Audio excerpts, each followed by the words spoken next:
মান অভিমানের পালা শেষ। ক্রিকেট তারকা ইউসুফ পাঠানের হয়ে বহরমপুরে ভোটের প্রচারে হুমায়ুন কবির। আজই এই লোকসভা কেন্দ্রে আসছেন ইউসুফ পাঠান। তার আগে বহরমপুরের দেওয়াল ভরল তৃণমূলের গ্রাফিতিতে। প্রচারে নামবেন বলে কথা দিলেন হুমায়ুন কবির। মঙ্গলবার সন্ধ্যায় অভিষেক বন্দ্যোপাধ্যায় কথা বলেন ভরতপুরের বিধায়কের সঙ্গে। তারপরে অভিমান ভুলে দলীয় প্রার্থীর হয়ে প্রচারে নামবেন বলে জানালেন হুমায়ুন কবির। তিনি পাঠানের হয়ে প্রচারে নামবেন। বিদ্রোহে ইতি। দলীয় প্রার্থীর সমর্থনে আজ প্রচারে নামছেন তিনি। ভরতপুরের তৃণমূল বিধায়ক অবশ্য অভিমান গোপনে রাখেননি। তিনি জানিয়েছেন, দল কাকে কোথায় প্রার্থী করবে সেটা সম্পূর্ণ মমতা বন্দ্যোপাধ্যায় এবং অভিষেক বন্দ্যোপাধ্যায়ের বিচার্য বিষয়। সেখানে আমার কথা বলার এখতিয়ার নেই। কিন্তু ব্রিগেডের আগে যদি আমাদের ডেকে নেতৃত্ব বলে দিতেন যে অমুককে প্রার্থী করছি, তাহলে খারাপ লাগাটাও তৈরি হতো না। বহরমপুর লোকসভার সমস্ত ভোটারকে এবং সাধারণ তৃণমূল কংগ্রেসের কর্মী সমর্থক, বুথ স্তরের নেতৃত্ব, অঞ্চল স্তরের নেতৃত্ব, ব্লক স্তরের নেতৃত্ব, তাদের কাছে আমার আবেদন, আমি গত 11 তারিখ থেকে 18 তারিখ অবধি দলের মনোনীত প্রার্থী ক্রিকেট খেলোয়াড় ইউসুফ পাঠানকে নিয়ে আমার যে অবজারভেশন ছিল বা আমার যেটা বক্তব্য ছিল, সেই বক্তব্য থেকে অনেকটাই আমি নেতৃত্বের প্রতি আস্থা রাখতে গিয়ে আমাকে সরে আসতে হয়েছে।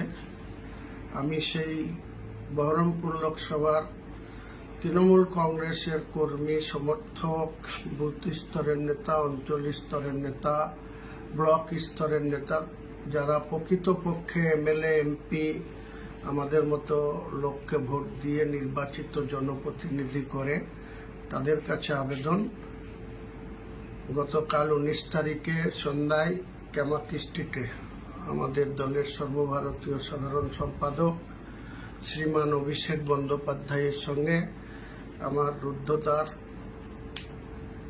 আলোচনা বা নেতৃত্বের প্রতি আমি আস্থা ভরসা রাখছি এবং অভিষেক বন্দ্যোপাধ্যায়কেই নেতা মেনে তার ঘোষিত প্রার্থীকেই আপনাদের কাছে ভোট দেওয়ার আবেদন করছি বা ইউসুফ পাঠানকেই সমর্থন করছি।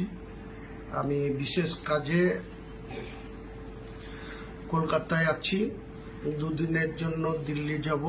দিল্লি থেকে ফেরত এসে আগামী রবিবার থেকে জেলায় এসে জেলার আমার বিশেষ করে ভরতপুর বিধানসভার মানুষের কাছে এবং আমার হোম ব্লক যেটা বেলডাঙ্গা 2 ব্লক, সেই ব্লকের 11টা অঞ্চলের মানুষের কাছে আমি ইউসুফ পাঠানকে ভোট দেওয়ার জন্য আপনাদের কাছে আবেদন নিয়ে যাব। ঘরে ঘরে যাব, মানুষের কাছে যাব। ইউসুফ পাঠান যেহেতু দল প্রার্থী ঘোষণা করেছে, আমি দলের একজন বিধায়ক, 2026-এর ভোট পর্যন্ত নিশ্চয়ই আমি এই পদে, উপরওয়ালা যদি আমাকে বাঁচিয়ে রাখে, আমি নিশ্চয়ই এই পদে থাকব। 2026 সালে আমি মরব না বাঁচব না কি হবে সেটা ভবিষ্যতে কথা বলবে। আমি শুধু আপনাদের কাছে এটাই বলবো যে আমাদের দলের সর্বোচ্চ নেতৃত্বের সঙ্গে আমার খুব সৌহার্দ্যপূর্ণ সুন্দরভাবে আলোচনা হয়েছে। সেই আলোচনার ভিত্তিতে আমি আমার যে 7 দিনের বিরোধিতা, মানুষের কাছে যে আমার বক্তব্য, অনেকেই আমার বক্তব্যকে আপনারা সমর্থন করেছেন, অনেকেই আবার সমালোচনা করেছেন।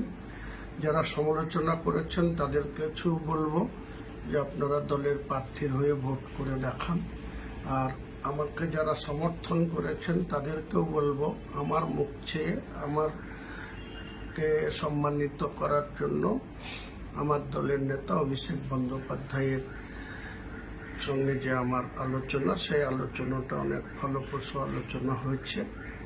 আমরা রাজনীতিতে দীর্ঘমেয়াদীভাবে মুর্শিদাবাদের মানুষের জন্য যে পরিষেবা দিয়ে এসেছি, আগামী দিনে সেই পরিষেবা দিতে চাই।